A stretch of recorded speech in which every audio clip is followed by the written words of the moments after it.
If you're going to get into collecting anything at all, I suggest you come up with a few guidelines for yourself.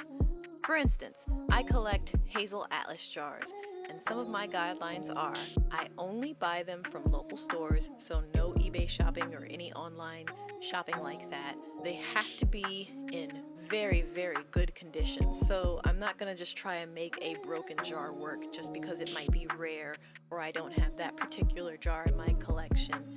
And I have to use the jar, and I won't buy it if I don't have a use for it. I want to be able to hold them in my hand and use them for something every single day. So, with that being said, let's go over some jars that I have. Now, these first two are called Good Luck jars. It's pretty obvious. There's a 4-leaf clover on the front. They are probably around 70 to 100 years old. I use the pint jar for holding salt and the half pint for basil. These next jars that I'm showing are just the average easy seal jars. One of them is green and you can kind of see it in the video, but not really. But if you look at the lid, it's clear and the glass is green and it's holding milky oat tops. Now, if you look at these jars, you'll notice that there are no mold marks on the side. And what that means is that this was hand-blown glass into a glass mold. It wasn't molded by machine. My oldest jars don't have any mold marks or seams on the side.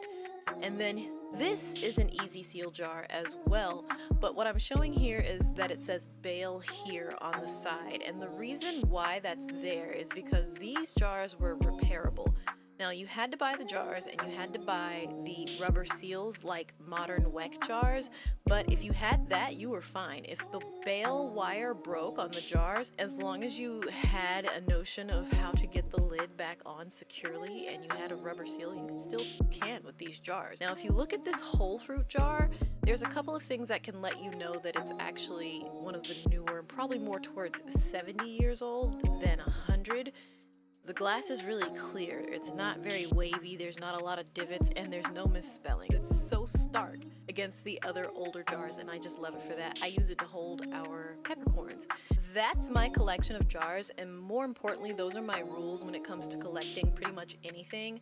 I like to support local businesses and really only thrift in person. I like to have it cost not a lot of money. I'm not trying to spend hundreds of dollars on these small things. I want to be able to use these items, and I only want to buy them if I'm going to use them. And so just go in with a few rules in mind, and it kind of makes the whole process nicer. It makes the whole process more of a challenge and less of a mindless consumption.